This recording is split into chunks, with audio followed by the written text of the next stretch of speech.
الحمد لله نحمده ونستعينه ونستغفره ونعوذ بالله من شرور أنفسنا ومن سيئات أعمالنا. من يهده الله فلا مضل له ومن يضلل فلا هادي له، وأشهد أن لا إله إلا الله وحده لا شريك له، وأشهد أن محمدًا عبده ورسوله. أما بعد، أيها المؤمنون، نحن في أيام الشهر المحرم الحرام، وآثرت اليوم أن أتكلم عن الشهيد السعيد الصحابي الجليل. إننا في هذا اليوم المبارك نتذكر فضائل شخصية عظيمة وشخصية نادرة في تاريخ الإسلام. إنه الحسين بن علي بن أبي طالب رضي الله عنهما، حفيد رسول الله صلى الله عليه وسلم، وابن فاطمة الزهراء سيدة نساء العالمين.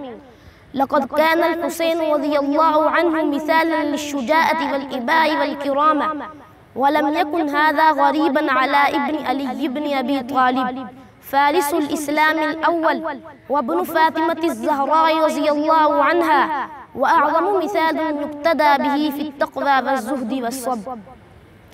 كيف لا نحبك يا ابن بنت رسول الله صلى الله عليه وسلم؟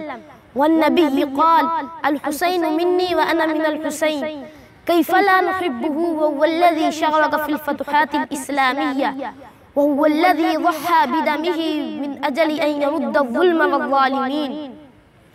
أيها المسلمون، إن الحسين رضي الله عنه قد تربي في بيت النبوة، فنشأ نشأة إسلامية صافية، نهل من علم جده رسول الله صلى الله عليه وسلم، وتعلم منه مكارم الأخلاق وحسن التعامل مع الناس.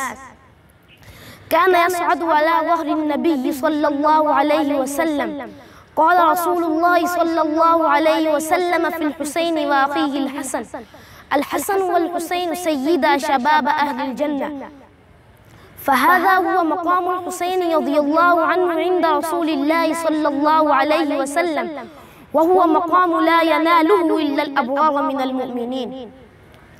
لقد علمنا الحسين رضي الله عنه معنى التضحية والفداء، وعلمنا كيف نتمسك بالحق مهما كانت الظروف، وكيف نثبت على مبادئنا الإسلامية، فكان بحق قدوة لكل مسلم.